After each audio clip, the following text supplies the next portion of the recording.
Nous sommes le 30. Ici Cloud Naha Sensors Team. Je vais vous transmettre rapidement les nouvelles de la guerre au Moyen-Orient. Les forces américaines et israéliennes ont attaqué la base navale Imam Ali du corps des gardiens de la révolution islamique à Chabahar, Sistan et Baloutchistan, Iran. Ici, Téhéran. Les forces américaines et israéliennes ont visé des unités du corps des gardiens de la révolution islamique, principal outil du régime contre les menaces intérieures. À Téhéran, un rassemblement pro-gouvernemental a eu lieu. C'est l'Iran. Les Iraniens poursuivent leurs manifestations en jurant de se venger des États-Unis et d'Israël. L'armée iranienne a lancé sa 43e attaque contre Israël, lançant des missiles dans la nuit. 4 attaques de missiles ont visé Israël. Une forte explosion s'est produite à Jérusalem. Ici Israël. Un missile a frappé Israël. Le missile étant tombé dans une zone palestinienne densément peuplée, il y a eu de nombreuses victimes. Voici l'image de la roquette qui a frappé Israël. On aperçoit un éclair lumineux pendant un instant. Nous sommes à Beyrouth, au Liban, où une frappe aérienne israélienne a eu lieu. Il s'agit de la région sud de Beyrouth, au Liban. Le quartier général du Hezbollah, situé au Liban, a été attaqué.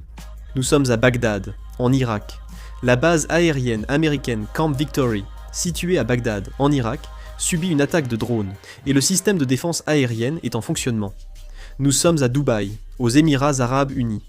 Le centre financier international de Dubaï a été attaqué par un drone iranien. Aucune victime n'a été signalée. Cette photo montre les zones bombardées par Israël et les États-Unis. Les zones en bleu représentent Israël, et celles en rouge représentent les États-Unis. Israël cible l'ouest et Téhéran, tandis que les États-Unis frappent surtout les zones côtières. À ce jour, 18 navires marchands ont été attaqués par drones et bateaux suicides dans le détroit d'Ormuz. Les médias officiels rapportent, selon des sources anonymes, que l'armée iranienne manque gravement de ravitaillement et que ces conflits avec le corps des gardiens de la révolution islamique s'aggravent. Selon la source, même si l'accès aux installations médicales du corps des gardiens de la révolution islamique était possible, ses membres ont refusé de transférer les soldats iraniens blessés vers leurs hôpitaux. Actuellement, les fournitures sont principalement concentrées entre les mains du corps des gardiens de la révolution islamique, ce qui place l'armée iranienne dans une situation de pénurie de ravitaillement. Trump a affirmé que les États-Unis avaient éliminé tous les dangers dans le détroit d'Ormuz, et a encouragé les navires marchands à y naviguer en confiance. Lors d'une interview avec Fox News, le président Trump a évoqué les informations selon lesquelles le nouveau guide suprême d'Iran, Mujtaba Khamenei, aurait été blessé le premier jour des frappes américaines et israéliennes contre l'Iran. Il a déclaré qu'il était possible qu'il ait été blessé, et a supposé qu'il avait également subi un choc psychologique important. CNN a rapporté jeudi que des hauts responsables de l'administration Trump, lors d'un récent briefing à huis clos, ont révélé aux membres du Congrès qu'ils n'avaient pas élaboré de plan pour faire face à la possibilité que l'Iran ferme le détroit en représailles aux attaques américaines et israéliennes.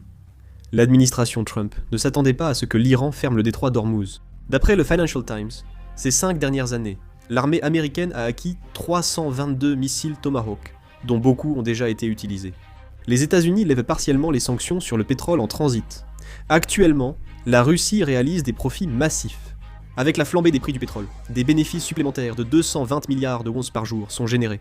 La Russie a déclaré qu'elle pouvait devenir une source d'énergie stable. Si d'autres nouvelles importantes surviennent, je réaliserai une vidéo et la mettrai en ligne. Je termine la vidéo ici, merci.